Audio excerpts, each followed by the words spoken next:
ora kuat cobane gelem nyolong jupuk patone iso mangan.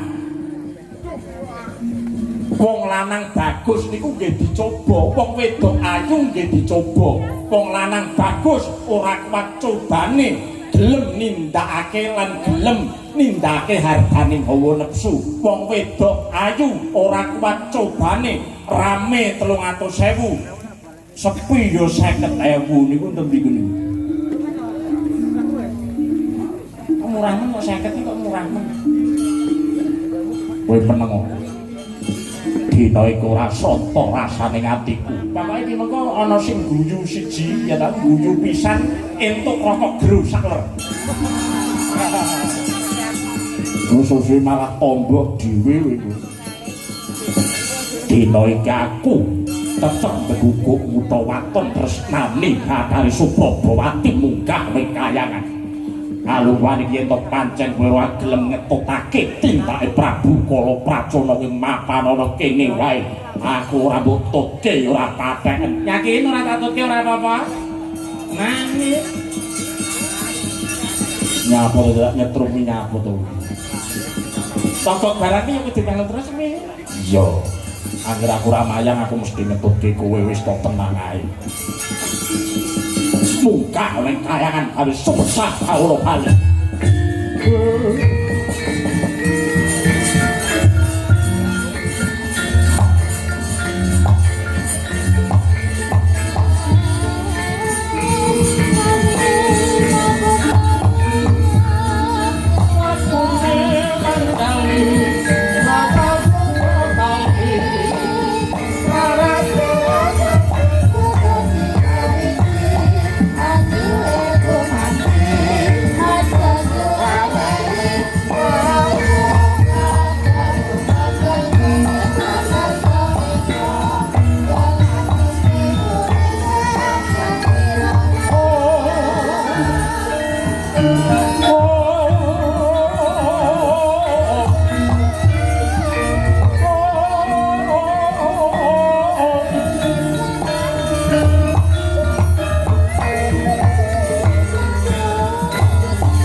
mangawur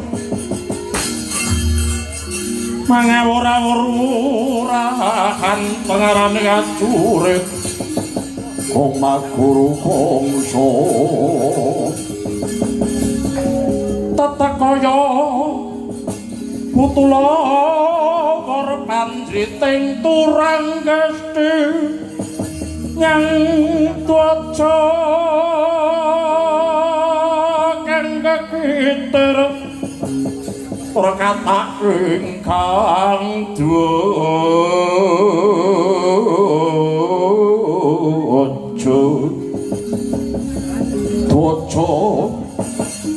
melayu sopilatala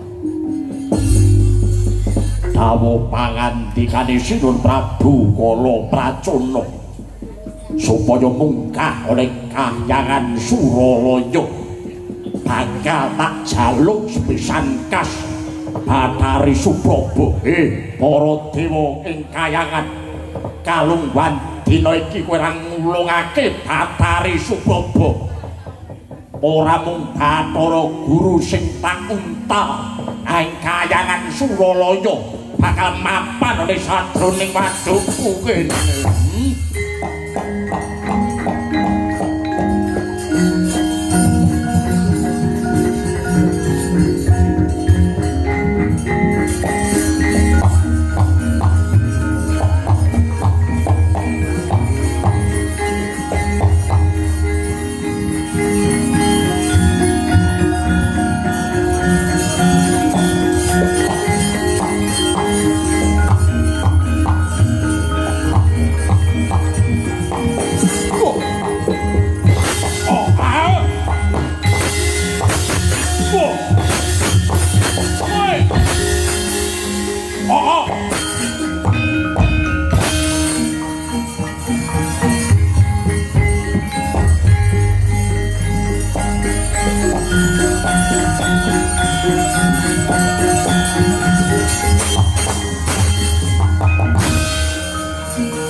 Prang cambo yam yam bodal loro tatet wiloting kloto Ranyang pak pong buk golok kali jote sapa sing gawe ada bakso jenenge rombok rambut dawa jenenge gondrong anak druwa jenenge grandok bojo ayu moblong-moblong tinggal jagong cengklak. Oh, ora gitu. Ora pati den ora usah ngeyel. Den ora den sing penting ngeyel. Mriko Kulun Bathara Narada. Ya anggere model sing kaya teko ya kuwi iki ya Kulun Bathara Narada. Kok kaya ngene baguse Kulun Bathara Sambo kan ya ora ana. Wonten dawuh kados pundi paduka ngasta jabang bayi kang taksih abid ya aku ngerti ulun ngerti kalamunta kita munggah ning kahyangan Suralaya iki ora ana liya mung kejaba bakal ngrabekke Gusti sesembahan sing jenenge Prabu Kala Pracana lak ngono ta oh nggih leres dawuh pangandika paduka ning ora segampang kuwi anak-anak kalungguhan iki ora mung kuwi sing dadi punagine para dewa maragake pidhangetna dawuh ulun Gusti sesembahanmu Kala Pracana isa apa kuwi jenenge dadi bojone Bathari Supraba yen to kowe cilike isa ndadekake tatune bocah iki gedhen iso mateni bayi sing tak aturake marang kowe iki kowe bisa mateni jabang metu ora mung Bathari Supraba ning kahyangan pen dina iki